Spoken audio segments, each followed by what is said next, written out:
आज यात्रा खत्म हो रही है। इतने दिन लोगों के बीच में रहे, फीलिंग कैसी है? क्योंकि इतने दिन लोगों के बीच में रहते हैं, या तो दुख होता है या खुशी होती है। कुछ चीज आपको मिली कि यार मेरे को ये पा लिया मैंने? मुझे इतनी पीड़ा हो रही है, मेरे दिल में एक टीस है प्रदेश की हालत को देखकर, और उस पीड़ा को लेकर मैं अपने छालों का दर्द भूल गया हूँ। मुझे मेरे छालों के घाव का दर्द नहीं है, प्रदेश की हालत देखकर, युवाओं का, किसान का, गरीब का, मजदूर का, कर्मचारी का।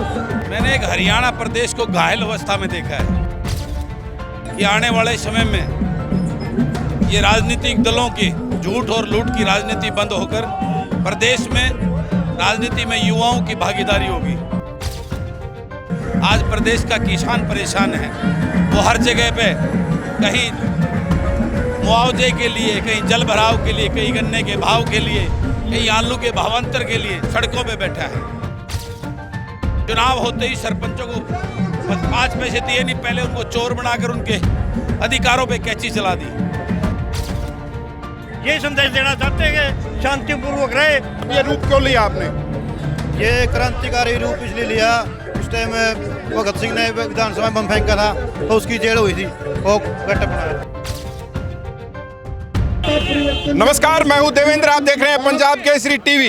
आज बलराज कुंडू की जन जागृति यात्रा जो नांगल चौधरी अनाज मंडी से 26 जनवरी को शुरू हुई थी, आज अंतिम पड़ाव है। समापन समारोह जो है वो पंचकुला में आयोजित किया जाना है। बलराज कुंडू मेरे साथ हैं।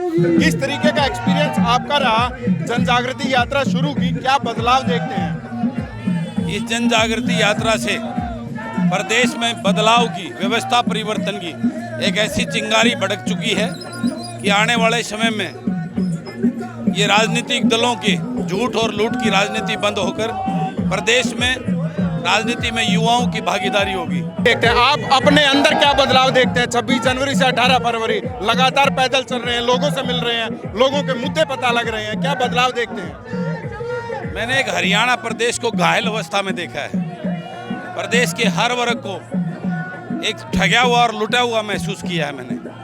आज प्रदेश का हर वर्ग इतना पीड़ित और इतना असहाय, असुरक्षित महसूस कर रहा है अपने आप को। जिस प्रकार से सरकार की नीतियों की वजह से आज युवा परेशान है, प्रदेश बेरोजगारी में नंबर 1 हो गया। आज प्रदेश का किसान परेशान है, वो हर जगह पे कहीं मुआवजे के लिए, कहीं जल भराव के लिए, कहीं गन्ने के भाव के लिए, कहीं आलू के भावांतर के लिए सड़कों पे बैठा है। आज प्रदेश का कर्मचारी सड़कों पे है, कहीं ओपीएस पेंशन के लिए, कहीं क्लरिकल अपनी मानदेय को लेकर, कहीं ज्वाइनिंग को ले, पुलिस ज्वाइनिंग को लेकर, कहीं संस्कृत के अध्यापक जो इतने साल से ज्वाइनिंग की वेट, यानी हर वर्ग आज पीड़ित और परेशान है। आज सरपंच सड़कों पे अपने मौलिक अधिकारों के लिए, सरपंच जो है सड़कों पे बैठे। सरकार ने पहले ही हमारे संविधान की मौलिक लोकतंत्र की वो करके 2 साल लेट चुनाव कराए, जो अपने आप में बहुत बड़ा सवाल है। अब चुनाव होते ही सरपंचों को 5 पैसे दिए नहीं, पहले उनको चोर बनाकर उनके अधिकारों पे कैंची चला दी। ई टेंडरिंग के नाम पे एक कमीशन खोरी का ऐसा खेल करना चाहते हैं, और उससे एक मनरेगा के गरीब मजदूरों को, जिनको गाँव में काम में रोजगार मिलता, ठेकेदार थोड़ा ना लगाएगा उनको, उनके साथ कुठाराघात करने का काम किया। आज प्रदेश का बुजुर्ग पेंशन कटने की वजह से परेशान है। आज प्रदेश का गरीब फैमिली आईडी में हो रही आय की जो धांधली की वजह से अपने राशन कार्ड कट रहे हैं उसके, वो अपने आप को बहुत ज़्यादा असुरक्षित महसूस कर रहा है, ठगा हुआ और लुटा हुआ महसूस कर रहा है। तो इस बात को लेकर आज प्रदेश के लोगों को इस जन जागृति यात्रा के माध्यम से ये संदेश देने का काम किया है कि आपको जागना होगा।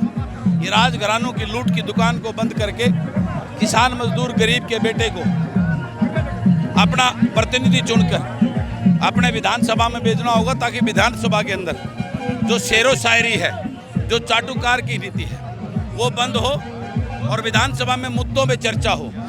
विधानसभा के अंदर युवाओं को रोजगार कैसे मिले, उस पर चर्चा हो। विधानसभा में किसान को खुशहाल कैसे करें, उस पर चर्चा हो। विधानसभा में गरीब का उद्धार कैसे, उस पर चर्चा हो। विधानसभा में कर्मचारी को संतुष्ट कैसे किया जाए, उस पर चर्चा हो। विधानसभा में इस प्रदेश में डेवलपमेंट कैसे, उस पर चर्चा हो। विधानसभा में प्रदेश में आज शिक्षा का स्तर खराब, स्कूल बंद कर दिए, स्कूलों में मास्टर नहीं है, अस्पतालों में डॉक्टर नहीं है, उसके ऊपर चर्चा हो। उनका शिक्षा का स्तर कैसे उठाया जाए, अस्पतालों की हालत कैसे सुधारी जाए, तभी संभव है जब ये प्रदेश के युवा पढ़े लिखे नई सोच के लोग राजनीति में भागीदारी होगी। ये भारतीय संविधान लिए हुए अंबेडकर की तरह दिख रहे हैं, भगत सिंह की तरह दिख रहे हैं, सुखदेव गांधी जी की तरह दिख रहे हैं, ये क्या है? ये उन लोकतंत्र को, जो हमारे मौलिक अधिकारों का हनन हो रहा है, ये उसके लिए है जो हमारे पूर्वजों ने, गांधी जी ने, बाबा साहब अम्बेडकर ने जो संविधान बनाया था, जिसमें हमारे को मौलिक अधिकार दिए जीने के, वो आज कहीं नहीं टिके हुए। आज तानाशाही उस रवैये ने सारे हनन कर दिए मौलिक अधिकारों को। उनका प्रदर्शन है कि ये हमें जो है ना, लोगों को मौलिक अधिकार चाहिए, उसके लिए सरकार हो। आज प्रदेश में भ्रष्टाचार और लूट इतनी बढ़ी हुई है कि प्रदेश की हालत जर्जर हो गई। प्रदेश के ऊपर 3.5 लाख करोड़ का कर्जा है और ये लूट और झूठ की राजनीति, ये ठगबंधन इस प्रदेश को लूटने का काम कर रहा है। आज ये सारी चीजें उसी बात को दर्शाने के लिए है सारी, कि प्रदेश आज किस ओर जा रहा है, प्रदेश के हालात क्या हैं। हमारे शहीदों ने, जिसकी एक लड़का चल रहा है, उन्होंने इस देश को आज़ाद कराया था ताकि ये देश खुशहाल हो। आज उसी फूट डालो राज करो की जो अंग्रेजों की नीति थी, उसी के करके वोट की राजनीति ने इस देश को, इस प्रदेश का भट्ठा बिठा दिया उन सबको। मेरे को ये बताइए, जो ई टेंडरिंग वाली समस्या है, क्योंकि बड़ा मुद्दा हो चुका है ये, पंचायत मंत्री कह रहे हैं कि हम तो पंचों को अधिकार दे देंगे अगर पंच मेजोरिटी लेकर आ जाते हैं, सरपंचों को हमारी मतलब सरपंच अगर नहीं मानने तो। इस फैसले को कैसे देखते हैं? ये तानाशाह फैसला है। पंचायती राज संस्था एक संविधान का स्तंभ, अभिन्न अंग है ग्रामीण अंचल का विकास करने के लिए। सरकार की क्या मंशा है? सरकार की मंशा कमीशन खोरी को बढ़ाना और सरकार को कमीशन जाए। तंत्र कौन सा बदल दिया? वही बीडीओ, वही जेईएसडीओ, वही सेक्रेटरी उन काम को कराएंगे। पावरें जो है ना बीडीओ को दे दी। सरपंच किस बात के लिए? चुनाव नहीं कराते, फिर अपने तरीके से करते हैं। चुनाव कराए संविधान में, सरपंच को उसका अधिकार मिलना चाहिए। ये टोटली तानाशाही नीतियां हैं, इन्हीं के खिलाफ जो है प्रदर्शन है। सरकार की हर नीति आज तानाशाह रवैये से इस प्रदेश को जो है ना तार तार कर दिया है। उसी का करने के लिए आज सारी चीजें ये। आज यात्रा खत्म हो रही है जी। इतने दिन लोगों के बीच में रहे, फीलिंग कैसी है? क्योंकि इतने दिन लोगों के बीच में रहते हैं, या तो दुख होता है या खुशी होती है। कुछ चीज आपको मिली कि यार मेरे को ये पा लिया मैंने? मुझे इतनी पीड़ा हो रही है, मेरे दिल में एक टीस है प्रदेश की हालत को देखकर, और उस पीड़ा को लेकर मैं अपने छालों का दर्द भूल गया हूँ। मुझे मेरे छालों के घाव का दर्द नहीं है, प्रदेश की हालत देखकर, युवाओं का, किसान का, गरीब का, मजदूर का, कर्मचारी का, उनकी पीड़ा और दर्द देखकर मुझे सरकार की तानाशाही, मुझे दिल में वो पीड़ा है जो मैं महसूस की है। उसी के लिए जन जागृति यात्रा के माध्यम से मैंने लोगों को जगाने का काम किया। आगे अब जागना होगा। हमारे पूर्वजों ने जो हमारे को आज़ाद हिंदुस्तान दिया था, आज उसमें हम गुलाम से ही बदतर जिंदगी जी रहे हैं। हमें अपनी आज़ादी की लड़ाई के साथ में, चिंगारी के साथ व्यवस्था परिवर्तन की लड़ाई, ताकि हमें सब खुशहाल हो, सबको उसके जो संविधान ने हमारे को हक दिए हैं वो संविधानों का अधिकार मिले। आपका वजन तो कम हो गया जो मुझे दिख रहा है, मुद्दों का वजन बढ़ा। मेरा वजन कम नहीं हुआ, मेरे अंदर की शक्ति लड़ने की, इन लोगों के लिए आवाज बुलंद करने की शक्ति बहुत बढ़ गई है मेरे अंदर। मुद्दे में मजबूत हुए, आपको लगता है? एक और चीज मेरे को जाननी थी, आप लोगों से अलग अलग मिले हैं, कभी किसी जिले में कोई मिला होगा, अलग अलग वाणी भी है, अलग अलग लोग रहते हैं, अलग अलग फसलें भी हैं, उधर दक्षिण में अलग फसल है, यहाँ पर अलग फसल। क्या क्या चीजें निकल कर आए? मेन मुद्दे कौन से थे जो आपको ये लगा कि यार ये बंदे ने मेरे को बता दिया, मेरे को भी नहीं पता था? हर गाँव में, मैं नांगल चौधरी से चला, नांगल चौधरी, महेंद्रगढ़, दादरी तक लोगों की जो ना सरसों की फसल बर्बाद है। किसान मुझे मिले, ज्ञापन दिए मुझे। युवाओं तो पूरे प्रदेश में ही मिले। आज युवा ने खेलना छोड़ दिया, पढ़ना छोड़ दिया, कि पढ़ाई करके क्या करेंगे, नौकरियां हमें मिलनी, किस लिए पढ़ाई करें? तो आज हताश और निराश है प्रदेश का युवा। ये एक बहुत बड़ा संकट है। प्रदेश का 40 लाख युवा आज बेरोजगारी के कगार पर आके खड़ा हुआ, और प्रदेश को कोई चिंता नहीं है। बहुत बढ़िया। अब क्या करेंगे आगे?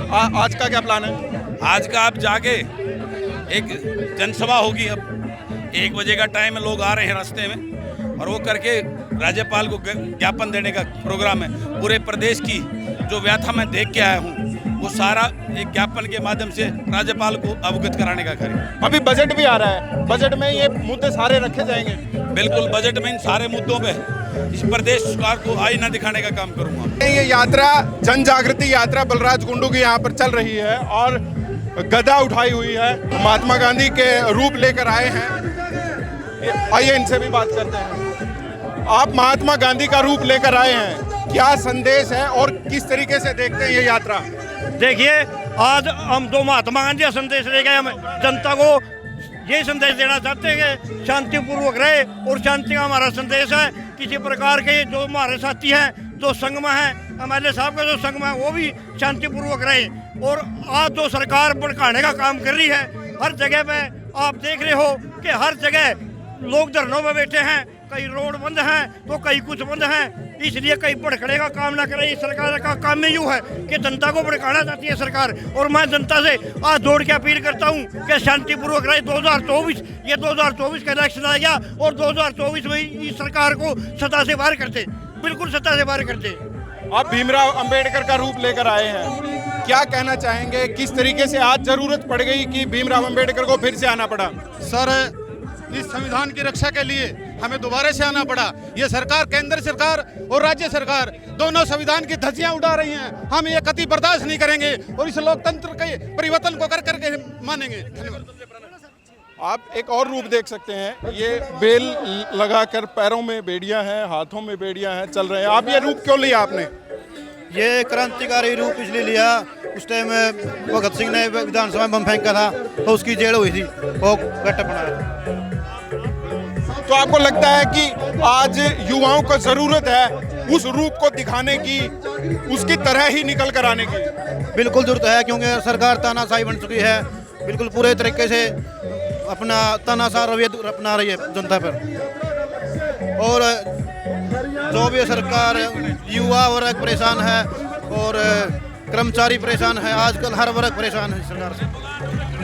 तो देख सकते हैं आप, बलराज कुंडू की जन जागृति यात्रा पंचकुला में पहुंच चुकी है। समापन समारोह आज है, आज रैली की जाएगी पंचकुला में और राज्यपाल को ज्ञापन दिया जाएगा। जो अलग अलग जगह से मुद्दे निकल कर आए हैं, जो अलग अलग लोग निकल कर आए हैं, जो उन्होंने बात बलराज कुंडू को बताई है, बलराज कुंडू का ये कहना है, जब हम बात कर रहे थे, कि वही बातें वो विधानसभा में भी उठाएंगे, राज्यपाल को बताएंगे, राज्यपाल को ज्ञापन सौंपेंगे कि प्रदेश की ये समस्याएं हैं। आप देखते रहिए पंजाब केसरी टीवी। मैं हूं देवेंद्र, कैमरा के पीछे मेरे सहयोगी हरजिंदर। नमस्कार।